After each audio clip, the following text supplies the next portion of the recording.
اللي أعشق يا قلبي اوعى تركني بدروب الشام بعد النجاح الكبير اللي حققتوه بحيو كذاب اليوم مرة جديدة على الشاشة عبر حديد ميرا زياد ودليدا، قد ايه مبسوطين بالعمل؟ كثير. اليوم نحن الاستوديو في الاسعاد عم تسجلوا الاغنية تبع جينيريك المسلسل. كنت حكيت لكم قبل احسن اذا رح تعملوا اغنية سوا، وعلى اساس انه بعدكم ما كنتوا مقدرين اتفقتوا تعملوا اغنية مشتركة. ايه بالاول ما كنا يعني ما هي طلبي ما حكينا، وبعدين يصير مروان سمع الأغنية ولفت لي بغرين، وبعد ما حتى نجحنا بالجايزة اللي أخذناها حسيت إنه لا بيسوى من هيدا الكرة اللي حبتنا معه. قليلا وجود زياد بالعمل الموسيقي، قد ايه بيعطيك الأمان لتقدري تفوتي كفنانة على أي أغنية تفوتي فيها مع زياد؟ مجرد ما قال لي دليل عندك سقفية، بقول عندي سقفية، سو خلص كمل ما تعمل. قلت لي عندي سقفية بعد شوي، طب بلكي أحلى، هلا قلت لي عندي سقفية. بعدين ما خبرت لي شو اسم الأغنية، ما قلت لي. وأنا كمان. ما سمينا الأغنية بس.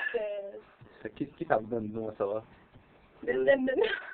ملأت إني أعشقك يا قلبي اوعى تصدقها، تركتني بدروب الشمس خلص وارتاح. نبهت اللي أعشقه يا قلبي لا تصدقه.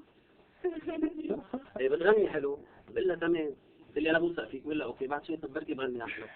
هي بدها تحط كل شيء تعرفه بتغنيه بدها تحطه بالغنية. يمكن لأنه أنا ما عندي الثبات كثير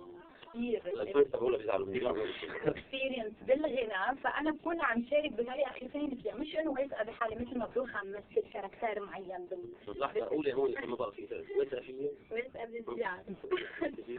بحكي بغني. بدكم توعدوا المشاهدين انه رح نشوف كمان السنة أكثر من بس جديدين حديد ميرا وتيشيرت حديد ميرا أنا عم فكر بالقشاطات، كثير حابب بركي على القشاطات. أنا طالبة نص بيرفكت لإلنا، طالما نحن رجل بيرفكت مع بعض وأداء حلو وصوت حلو، لازم نحن يكون بيناتنا نفس الساعة.